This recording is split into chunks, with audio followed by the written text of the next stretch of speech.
They say revenge is a dish best served cold. But when I discovered my wife's betrayal, I didn't just serve it cold. I froze her entire world until it shattered.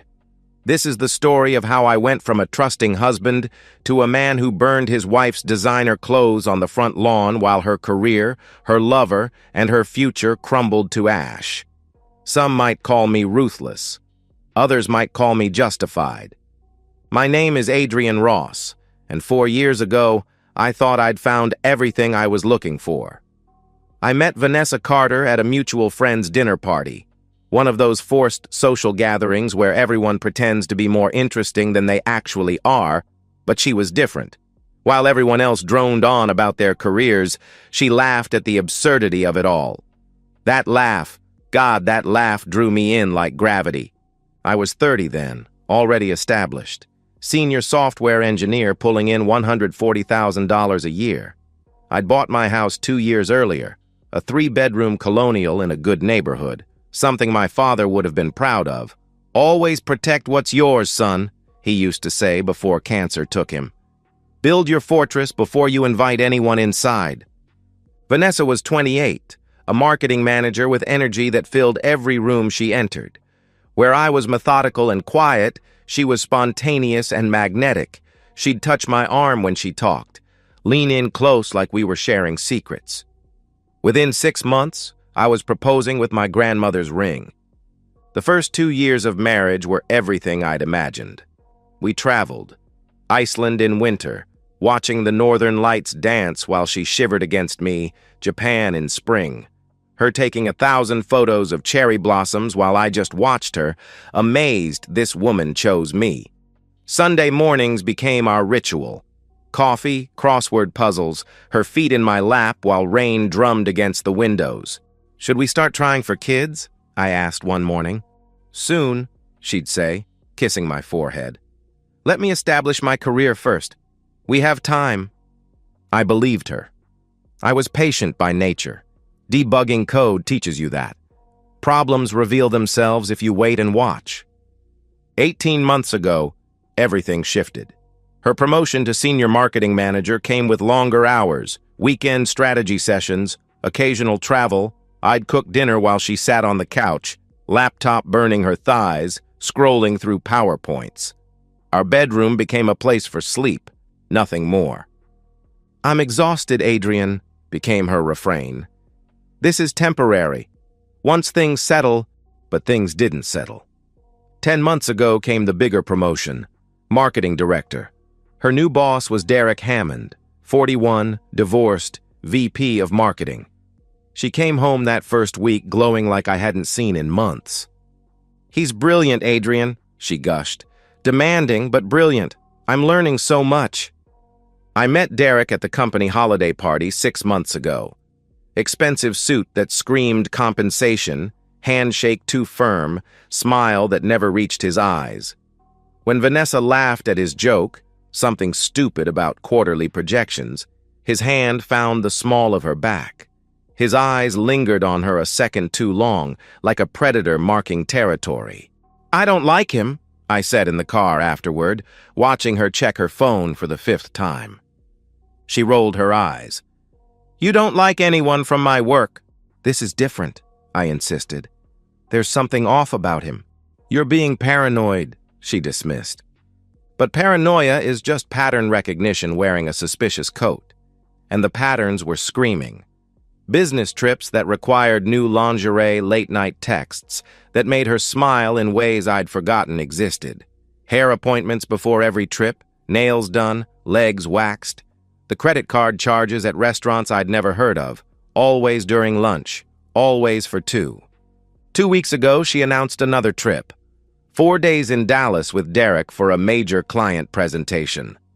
I watched her pack, humming to herself, folding that designer dress she'd bought last week, the red one that cost more than our monthly grocery budget.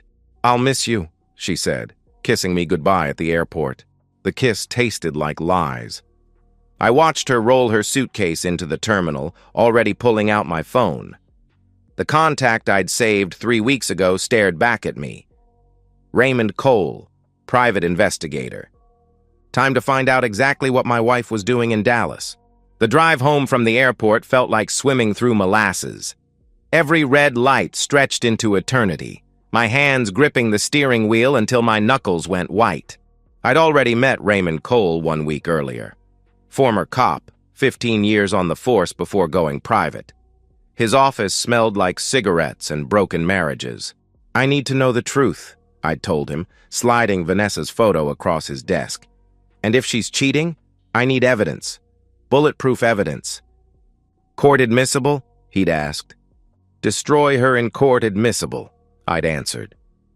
Raymond had nodded, no judgment in his eyes. "I'll get what you need." That evening, I sat in my home office, the house echoing with absence. Every creak sounded like accusation. At 7:47 p.m., my phone rang. "She never boarded the flight to Dallas," Raymond informed me. My chest caved in, even though I'd expected it. "What?" "She took a flight to Miami," he continued. "First class, seat 3B. Want to guess who was in 3A? I closed my eyes, my father's voice echoing. "Protect what's yours, son. Always." "Derek," I said flatly. "Bingo," he confirmed. "Got photos at the gate, boarding together, laughing, her hand on his chest. I'm on a flight down there now. You want me to continue?"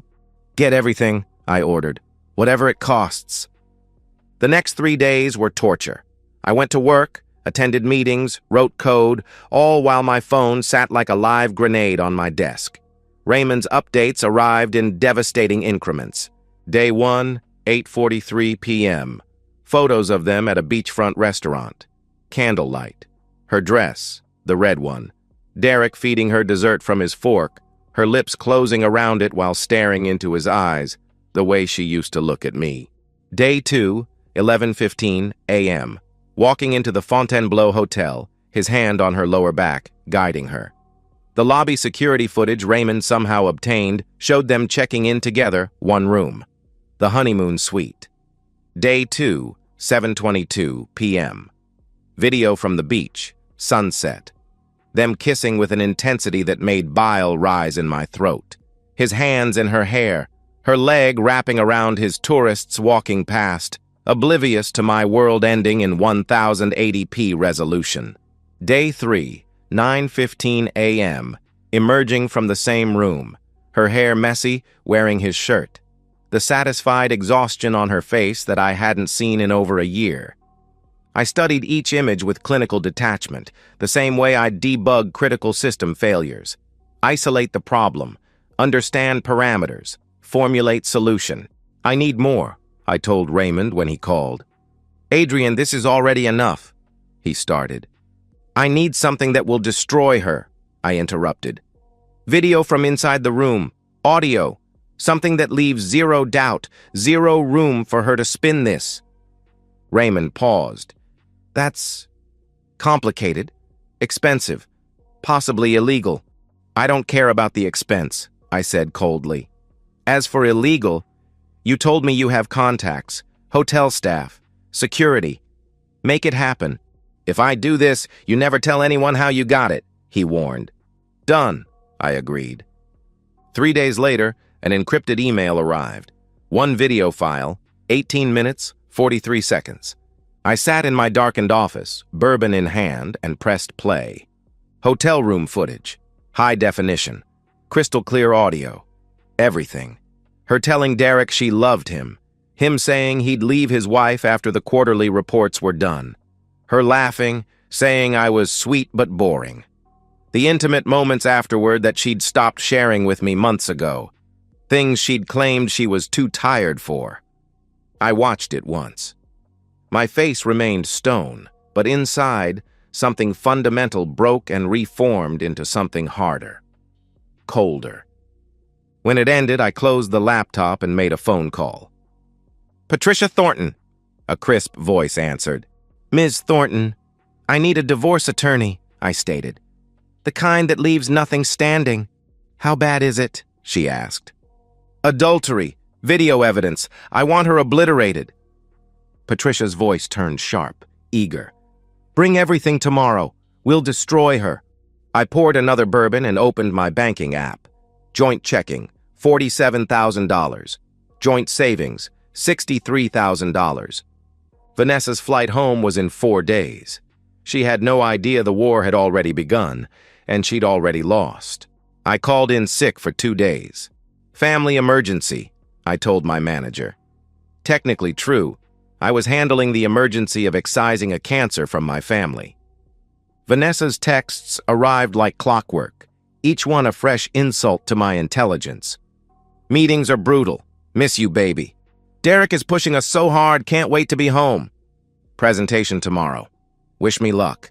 I responded with calculated neutrality. Good luck. You've got this. Every word carefully measured to avoid suspicion while tasting like ash in my mouth. First order of business. The money. I sat at my computer, multiple browser tabs open. Joint checking, $47,000. Transferred to my personal account, the one Vanessa never knew existed, never asked about her disinterest in our finances was about to cost her everything. Joint savings, $63,000, transferred. Investment portfolio in my name alone. Untouchable retirement accounts, separate property. Within 48 hours, Vanessa's access went from $110,000 to exactly $2,847, her personal checking balance. I canceled our joint credit cards, removed her as an authorized user. Her next shopping spree would be declined at the register. The thought gave me grim satisfaction. Next, the house. I pulled out the deed, running my finger across the typed letters. Adrian Ross, unmarried man. Bought 2 years before meeting Vanessa. Paid down $140,000 of the $320,000 mortgage with my own money before she'd moved in. Patricia had confirmed it. Premarital asset. She can't touch it. The locksmith arrived at noon. Hispanic guy, maybe 40. Wedding ring tan line, but no ring. Rough divorce? He asked, replacing the deadbolt. Something like that, I replied. He worked in understanding silence, changing every lock. Front door, back door, garage, even the side gate she never used. 5 sets of new keys, all mine. The hardest part came next. I stood in our bedroom, my bedroom now, and began the excavation. Every dress from the closet, every pair of designer heels she'd needed for work. The lingerie I'd bought her for our anniversary, still with tags. The lingerie she'd bought herself, tags removed, worn for someone else. 32 industrial trash bags. I was methodical, checking everywhere. The bathroom, makeup palettes, skincare products that cost more than car payments, hair tools. The home office, her vision boards, marketing books, the journal she thought I didn't know about. I found the journal in her nightstand. Flipped to recent entries. Derek makes me feel alive again. Adrian is a good man, but safe, predictable. Derek is fire. Maybe I married too young. I added it to the bags. Evidence for Patricia. The guest room closet held her family photos, childhood mementos, the wedding dress preserved in plastic. The dress went in a bag. The photos let her explain to her mother why she doesn't have them anymore. By evening, 32 bags formed a pyramid on the front lawn. Black plastic monuments to betrayal. Tom from next door wandered over, beer in hand. "Spring cleaning?" he joked. "Something like that," I answered. He studied my face, saw something there. "You need anything, brother? I'm here." "Thanks, Tom," I said. He retreated, but I caught him snapping a photo of the bag mountain. The neighborhood group chat would be buzzing tonight. Inside, the house looked different. Cleaner. Mine.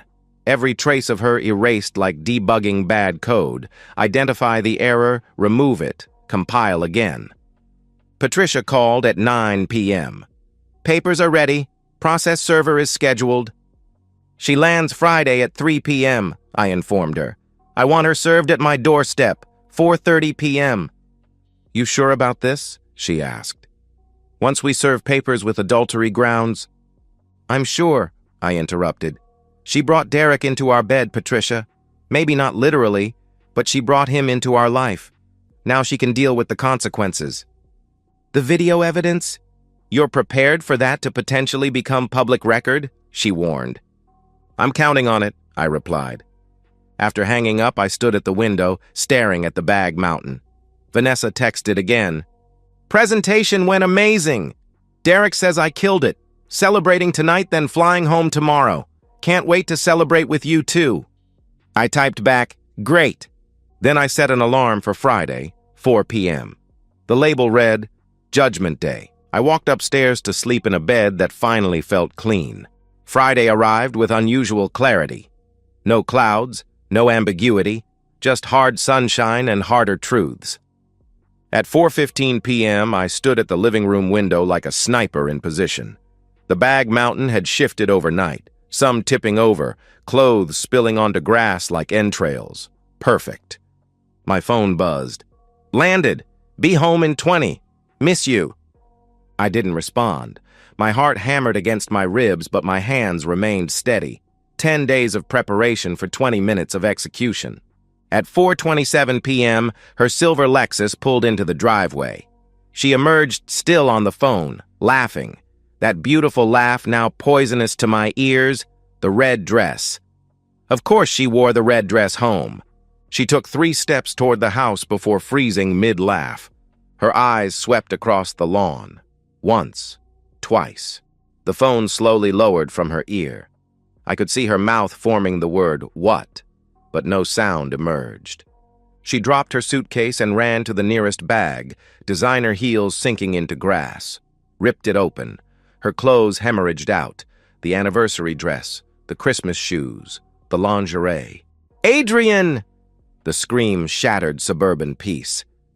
Adrian, what the hell is this? She sprinted to the door, pounding with both fists. The new locks held firm.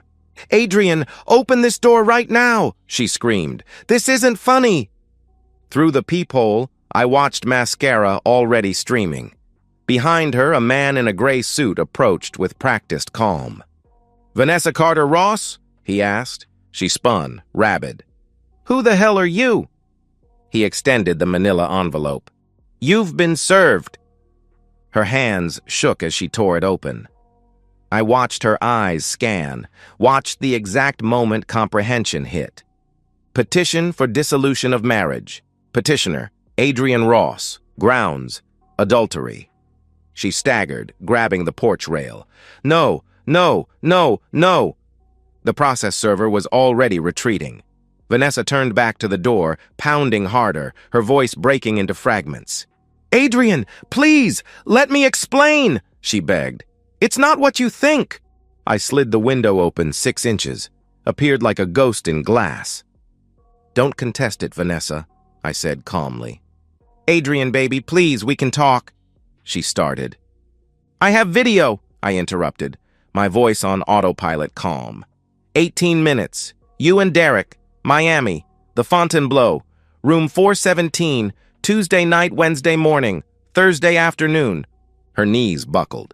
She actually collapsed, catching herself on the railing. Oh my God, how, Adrian, I can explain. That video has already been sent to 3 people, I continued. What? Who? She gasped. Your CEO, Derek's wife, my attorney. She vomited, right there on my porch, the red dress now splattered with bile and consequence. You couldn't, she choked out. If you fight this divorce, if you claim 1 cent, if you even whisper the word alimony, I will make sure that video plays in open court, I stated. I will send it to every person in your company directory. I will post it online with both your names, your LinkedIn profiles, your company emails attached. It will be the first thing anyone sees when they Google either of you for the rest of your lives. She was hyperventilating now, gasping between sobs. Where am I supposed to go? She screamed. Not my problem, I replied coldly. Maybe Derek has a couch. Oh, wait. I paused, savoring this. His wife is probably changing the locks right now, too. Guess you'll both be homeless. Poetic, really. Adrian, I made a mistake, she pleaded. I'm sorry. I love you." "No," I said, the word cutting like a blade. "You love yourself. You love attention. You love whatever Derek gave you that I apparently couldn't. But love me? You don't even know what that means." "I do! Adrian, please, I do love you," she insisted desperately. "You told Derek you loved him," I countered. "Tuesday night, right before you said I was sweet but boring. Right before you laughed about how I always fall asleep by 10. Right before you let him do things you've been too tired to do with me for a year." Her face went white. She knew I'd seen everything. "My clothes, my things. You can't just—" she stammered. 30 minutes, I announced. "Take what you can carry. The rest burns." "Burns? Adrian? You can't," she protested. I shut the window, locked it. She pounded until her hands bled, leaving red smears on white door. Neighbors emerged, recording on phones. Tom gave me a thumbs up from his porch. The suburban jury had reached its verdict. 43 minutes later, she gave up. Called an Uber with a voice destroyed by screaming. Managed to drag 3 bags to the curb. The essentials, left the rest for the fire. When the Uber disappeared, I retrieved the lighter fluid from the garage. The bags burned beautiful in the twilight. Orange flames reaching toward a purple sky. Black smoke carrying the ashes of deception into the atmosphere. Neighbors gathered at safe distances, mesmerized by the cremation of a marriage. Tom appeared beside me with 2 beers, handed me one silently. "You good, brother?" he asked. I watched Vanessa's wedding dress melt into nothing. "Yeah," I answered. "I'm good." My phone buzzed. Patricia. CEO and Derek's wife received everything. Monday will be interesting. I smiled for the first time in months. The weekend passed in productive silence. I scrubbed the house down to molecular level, erasing every trace of her existence. Repainted the bedroom, rearranged furniture. By Sunday night, it looked like a different home, mine alone. Monday morning, 9:03 a.m., Patricia called. "It's done. Both fired," she announced. "Already?" I asked, surprised. "The CEO called an emergency board meeting Saturday," she explained. "Your video was comprehensive. Derek was using company cards for Miami $40,000 in client entertainment over 6 months. That's fraud. They're considering criminal charges." I felt nothing. Not satisfaction, not vindication. Just cold confirmation of a problem solved.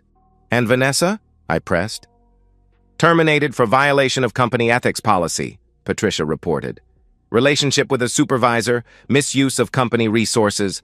Her employment contract had a morality clause. She forfeited all severance, all stock options. Nothing." "Derek's wife?" I asked. "Catherine Morgan took his case," she said. "You know that name?" "No," I replied. "She's the one who took Senator Walsh's husband for everything after his affair," she informed me. "Derek's about to lose custody of his kids, the house, half his retirement, and pay alimony for the next decade." "Good," I said simply. That afternoon, Tom texted, "Vanessa just pulled up to her office. Looks rough." 3 hours later, another text. "Security just escorted her out. She was crying." At 4:47 p.m., Patricia called again with details from her HR contact. "Vanessa had a complete breakdown," she reported. "Screaming about unfair treatment, sexual discrimination. They had to call security. She threw a laptop at the wall." "Derek?" I asked. "Tried to negotiate," she continued. "Threatened to sue for wrongful termination. They showed him the receipts. Every dinner charged to the company while he was supposedly in Dallas. He shut up real quick." That evening, my phone exploded with unknown numbers. "Adrian, please. I lost everything. Please, just talk to me. You destroyed my life. Are you happy? Was your revenge worth it? I'm at a Motel 6. I have $2,000 to my name. Please." "Derek's wife took everything. His accounts are frozen. We're living in his car. You did this." I blocked each number without reading further. Tuesday, the divorce finalized. Vanessa didn't contest, couldn't contest. The threat of public humiliation was too great. I kept the house, all savings, all investments, my retirement, everything I'd built before her and during her. She kept her car, 3 months behind on payments, her personal checking account, and whatever clothes didn't burn. Derek's wife filed an emergency custody motion, Patricia updated me. He showed up drunk to his son's school, lost visitation rights. He's spiraling. And Vanessa? I inquired. Last update, they're together, she answered. Moved 3 hours away to some small town. But here's the thing. I made some calls. Word spread through the entire marketing industry. That video might be private, but people talk. They're unemployable in any major city. They deserve each other, I said coldly. One more thing, Patricia added. Derek's wife is suing Vanessa for alienation of affection. It's a long shot, but it'll cost Vanessa whatever she has left in legal fees. I felt nothing. Like watching a building demolition from a safe distance. Structural collapse was inevitable once the supports were removed. That evening, I drafted an email to my manager. I'd like to explore relocation opportunities. Fresh start. Response within an hour. Austin office has been asking about you. Same salary, better benefits, full remote flexibility. Interested? Yes, I typed back. I started packing immediately. Not running, advancing to a better position. My phone rang. Unknown number. I almost ignored it, then recognized the area code. Vanessa's mother. Adrian? What have you done to my daughter? She demanded. She did it to herself, Linda, I replied evenly. She made a mistake, she protested. People make mistakes. No, I corrected her. A mistake is forgetting an anniversary. This was a choice. Hundreds of choices. Every lie, every night she didn't come home, every time she looked me in the eye and chose Derek, those weren't mistakes. You've ruined her life, she accused. I protected mine, I stated flatly. I hung up. Blocked her too. Outside, the burn marks still scarred the lawn where her belongings became ash.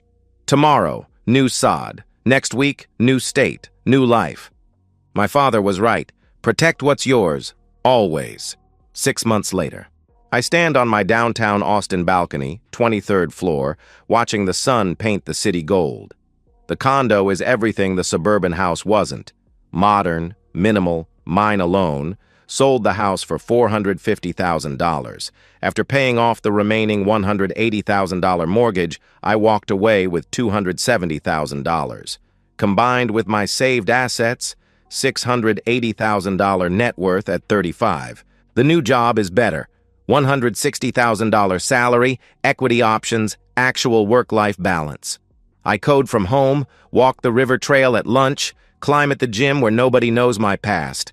I'm dating again, casually. Leah, a software architect with her own startup. She knows I'm divorced, doesn't pry. We take it slow, honest, no games. She stays over sometimes but keeps her own place. We both like our space. It works. Tom texts occasionally with updates I didn't ask for. Heard Vanessa's waitressing at some truck stop diner in Waco. Derek's selling insurance door to door. They're still together. Miserable. But together. I don't respond. They're strangers now. Background processes terminated, memory freed. My phone buzzes. Unknown number. I decline without checking. I pour Blanton's, the good stuff, because I can afford it now without someone questioning the expense. Raise the glass to the skyline. To freedom, I say to the empty air. The bourbon burns clean going down. Below, Austin buzzes with possibility. New company going public next year. My equity could triple. Leah mentioned a startup opportunity Tom's planning to visit next month. Life moves forward, not backward. Another unknown call. Decline. I smile, not with bitterness or satisfaction, but with genuine peace. The opposite of love isn't hate, it's indifference. And I've achieved perfect indifference. I didn't just survive the betrayal, I transcended it. And I'm never looking back. The past is ash on a lawn 300 miles away. The future is golden, spread before me like a promise I made to myself and kept.